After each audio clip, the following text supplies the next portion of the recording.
Everyone,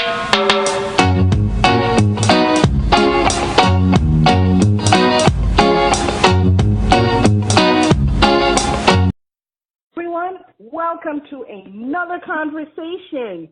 Today we have Joy Campbell. Joy Campbell is an award-winning Jamaican author who has written over 30 books. Can you believe that? She writes contemporary sweet romance, romantic suspense, women's fiction, as well as new young adult novels.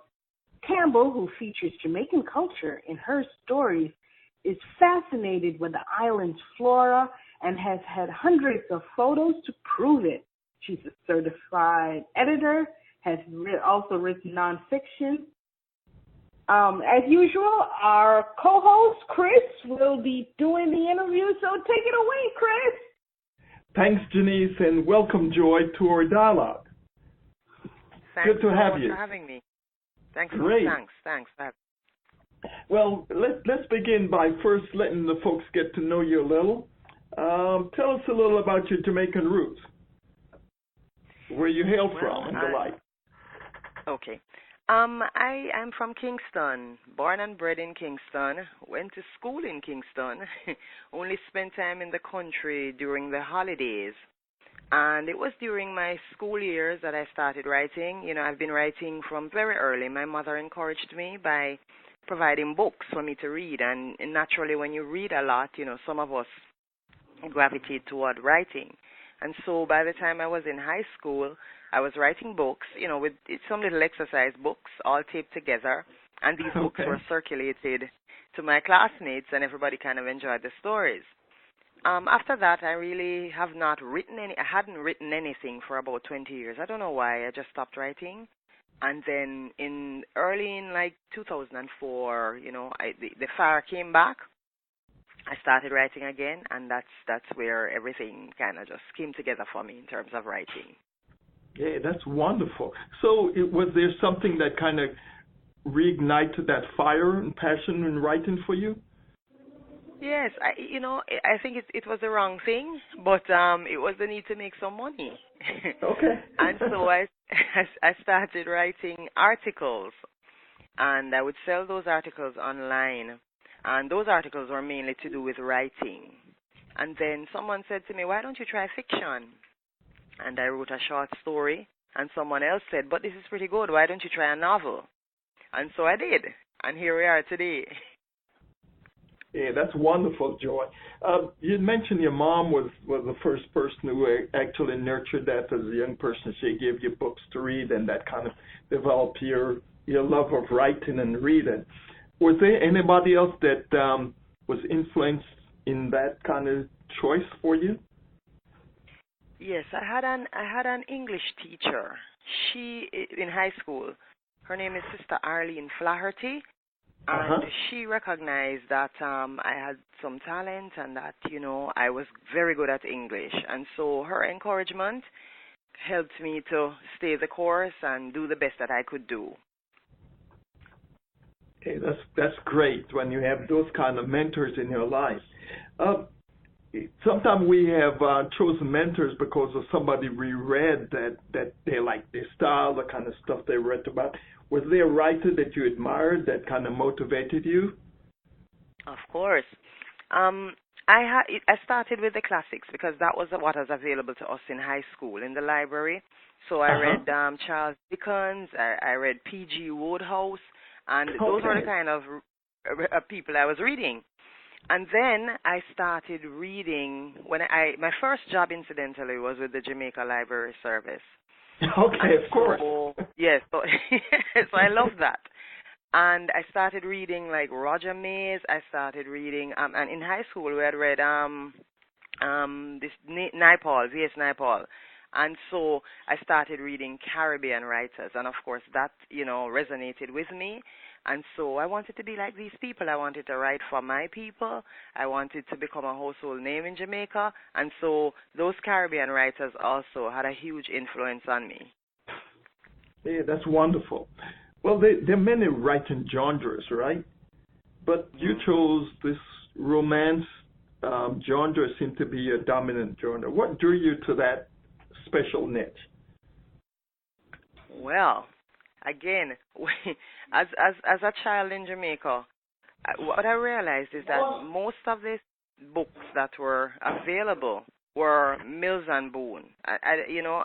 This is all we were exposed to in terms of books that you could go into a store to buy. So we were fed this diet of, from Caucasian writers. And so we had Barbara Cartland as well. We had Janet Daley. So I guess it would have influenced me in that during my teenage years, that's what I was writing mainly. And besides, we never really saw black love. We were just, it was just white people we were reading about. And I said, but hey, I mean, black people meet and fall in love and that sort of thing. And so that is why I really, romance is my first love, romantic suspense as well. And so I said, but black people fall in love too, and we want to read about that too. So since I wanted to read about it, I wrote about it. Okay, wonderful. Well, one of your feature books is Grudge, an island adventure romance. And one of the characters in this is Cora. What inspired you? How did you go about developing these characters? Okay. The story ideas normally come to me first, and for that book I wanted an independent character. I wanted her to be feisty. I wanted her to be her own person, and she had things encroaching on the person that she is. She had this man who wanted to protect her from somebody who was stalking her, an unknown stalker, and so her circumstances helped me to determine and develop her character. So Cora is who she came to be. Oh, that's wonderful. Well, let's step back for a minute before we delve a little further and just get a sense of this. What do you think the state of writing is in Jamaica? And a follow-up question is what it is like in your niche, given as you saw a great need in that niche for relationship books about romantic relationships in islands. I know that there are writers here, and the thing is that I don't have a huge network of writers here. I can count on one hand the persons I network with who are writers here, but yet I know that there are many of us, and that there is a society for writers. And I've observed that for us in the Caribbean, we prefer to read literary fiction. And we don't really concentrate on reading simply for entertainment. And so, I also write women's fiction. It wouldn't be considered fiction that you use in school, and that is what we are used to in the Caribbean. But, this is my thing. I've chosen to do this just for entertainment. And to be honest, I really reached most of my work is sold. It's bought by people in the diaspora.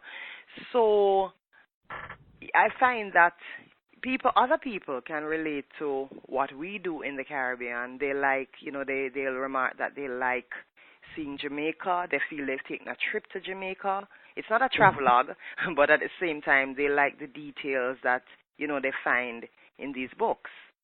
And so I think if we're going to reach out at all, even writing from Jamaica, we need to share our culture so that people, know what we have to offer, other than sun, sea, and sand. All right, great. We have imagination also.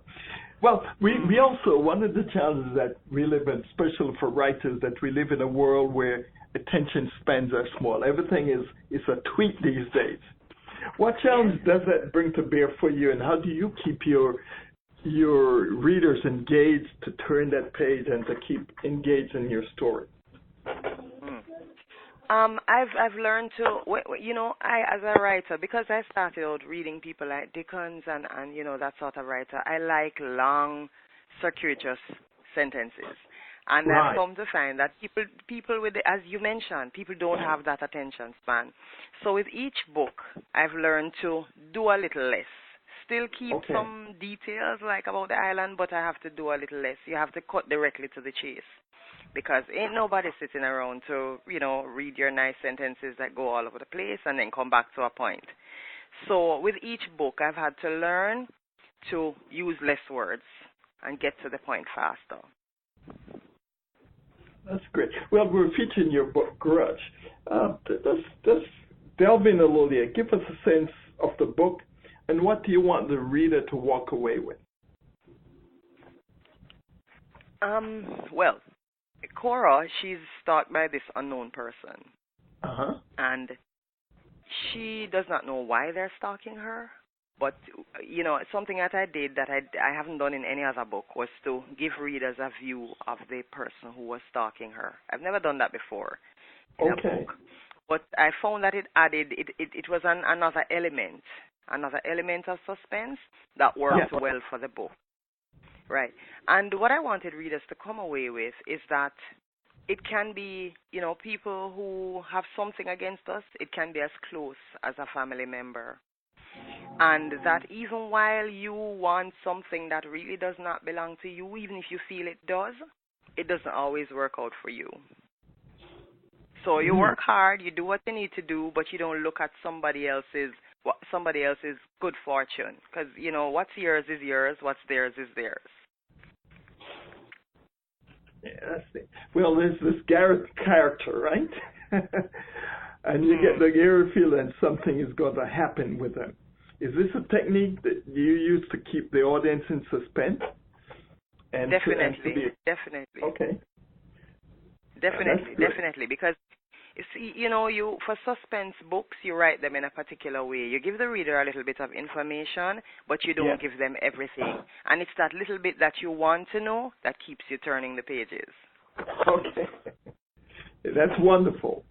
Well, the title is very evocative and invites us to think about ourselves. And I'm pretty sure you have layered meanings within this. What are some of the underlying messages you think people can take away from this book? All right, that what you see, it's not always what you see immediately doesn't tell the whole story.